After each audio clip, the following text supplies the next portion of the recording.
Michael Yardney, and welcome to another Rich Habits, Poor Habits webcast. And as always, I've got my good friend Tom Corley on the other side of the ocean in the United States. Hello, Tom. Hey, Michael, how are you?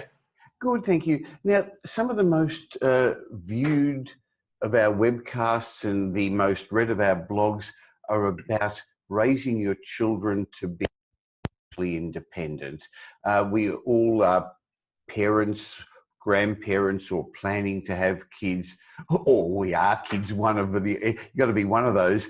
And so the concept really is, what can we do to make a difference to their future? Because we recognise, I guess, that we're a result of the way we were brought up, because none of us are born knowing how to do money. You've written a lot about that, and you've studied it, and in fact you quoted a study from a Dr. Pressman at Brown University. Maybe you can tell us a bit about that. Yeah, so that was an interesting study. It's consistent with some of the other studies that I found where, this guy Christakis, he was from Yale University. He said habits spread like a virus throughout your social networks. Well, this Dr. Pressman, Michael, he did a study at Brown University, and he found that we pick up most of our habits by the age of 9. Most of the habits that we have in adulthood, he says, you can trace back to the age of 9. And so what are you doing at the age of, up to the age of 9? Well, for the most part, you're hanging out with your parents. Your parents are raising you, and yeah, sure, you're going to school, but for the half of your lifetime, you're up to that age. You're following exactly what your parents do, and you're picking up their habits. So it's if they have good habits, that's great. If they have bad habits, that's not so great. Well, we often speak about the importance of mentors, and as an adult, you've got other adults as mentors, but as a child, I guess, as you say, your parents are mentors. So what habits should we be teaching our kids? What did this study show? Well, we've got to teach them.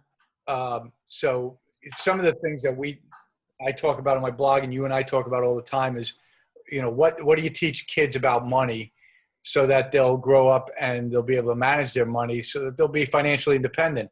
And one is savings. Savings is a habit. Most people don't have the savings habit. And I think it's incumbent on parents to teach their kids at an early age. And what is that age? I think the best age to start is around age 13 or 14, when they start earning a little bit of income, doing side jobs, mowing the lawn, shoveling snow, whatever that might be. And then you take half of their income and you put it away. So that's one. The other thing is, now when the kids accumulate a little bit of money, this is where parents can come in and say, hey, we've got $3,000 or $4,000 here saved up. Let's invest this money, because you're not going to get rich just saving your money. You have to put it to use. That's what self-made millionaires do. They put their money to use. And so parents can teach their kids how to buy stocks, mutual funds, whatever. It doesn't matter. Just teach them that they have to save, and then they have to invest their savings. The other thing is, when you take 50% of your kids' savings, well, that means they have 50% to spend. But this is where parents can come in and teach them how to be frugal. Frugal is very different from being cheap. In fact, they're actually not even the same. Frugal people pursue quality. So you would want to teach your kids to buy quality products, things that are going to last forever. And then you also want them to shop around to get the best price. This is a habit that will stay with them forever. It becomes a big, important habit when they start to do big things like buy homes, buy cars, and when they are taking some of their money and getting rid of it. You got to find the best product at the lowest price. And then this is a concept that really was made famous by the Ash experiments in the 50s and the 60s, where they had the marshmallow test. Do you remember? Yeah. I mean, that's the big one, isn't it? Really teaching delayed gratification. And it's been shown over and over again in many studies that those children, and in particularly adults, who understand the concept of that and can delay gratification in all areas of their life, are going to become more successful. So maybe you can quickly give us a summary of that marshmallow experiment, because it really was interesting.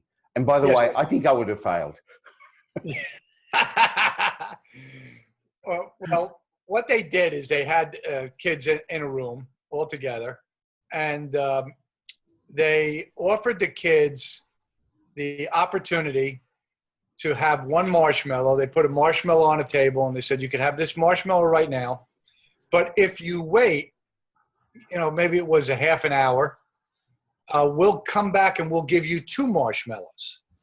And the vast majority of the kids, in fact, most of them, they took the marshmallow and they ate it right away. These were young kids, they were 5, 6, 7 years old. And then what they did, which was really interesting, and this is why the study is so famous, they tracked these kids, or they call it a longitudinal study. That's when you track participants in the study over their lifetime. So they went back to these kids, say 30 years later, and the kids that delayed gratification, the kids that put off the 1 marshmallow for the 2 marshmallows later on, they happened to be the kids that made the most money, were the most successful, and the happiest kids.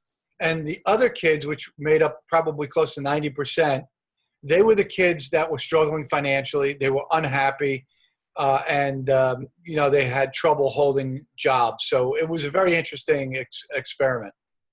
I guess it still relates today to teenagers, to adults. If you can delay gratification by spending less than you earn, by saving and investing, you're going to get ahead. If you can delay gratification by going to college, to university, to study and to learn, or go to trade school and get a trade rather than just go straight out and work at Starbucks or McDonald's for a couple of quick dollars. If you actually spend time investing in your future, you're much more likely to go ahead, aren't you, Tom? A very, very big factor in the success of wealthy and rich people. It is, and it filters into your decision-making too. I mean, can you imagine these kids who were delayed gratification? They probably were not quick to make decisions. They probably did their homework. They didn't want to make a quick decision just to get something that they wanted. So, it filtered in throughout their whole life. Maybe it was a job, their first job. Well, you can have this job for $30,000, or you can keep pursuing what you want, which is a $40,000 job. Well, those kids who took the 2 marshmallows instead of the 1, they were probably more likely the ones to sit out and wait for that right job to come along with the right pay.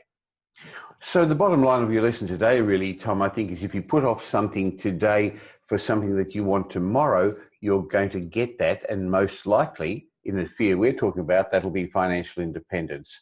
So some good rich habits discussed there today. And of course, if our viewers want to find out a bit more about it, go to richhabitspoorhabits.com and you can get Tom and my best-selling book, Rich Habits, Poor Habits, and you can understand a lot more about these studies and how you can become more aware of what's going on in your life and a better mentor for your kids. Thanks, Tom. Look forward to catching up again next week. Me too, Michael. Thanks.